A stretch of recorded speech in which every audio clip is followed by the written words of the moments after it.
اسلام آباد high court میں 9 مئی سے متعلق کے چیئرمین پی ٹی آئی کی 9 ضمانتیں خارج کرنے کے فیصلوں کے خلاف درخواستیں دائر کر دی گئیں۔ چیئرمین پی ٹی آئی کی سیشن کورٹ سے 6 اور اے ٹی سی سے 3 ضمانتیں خارج ہوئی تھیں۔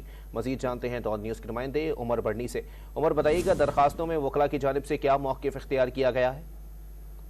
جی دیکھیں، چیئرمین پی ٹی آئی کی جانب سے 9 مئی سے متعلق مقدمات، جوڈیشل کمپلیکس حملہ کیسز اور جعل سازی کے مقدمے میں ضمانت قبل از گرفتاری خارج ہونے کے خلاف اسلام آباد ہائی کورٹ سے رجوع کیا گیا تھا اور مجموعی طور پر 9 درخواستیں اسلام آباد ہائی کورٹ میں دائر کی گئی تھیں، تاہم رجسٹرار آفس کی جانب سے ان پر اعتراضات لگائے گئے تھے۔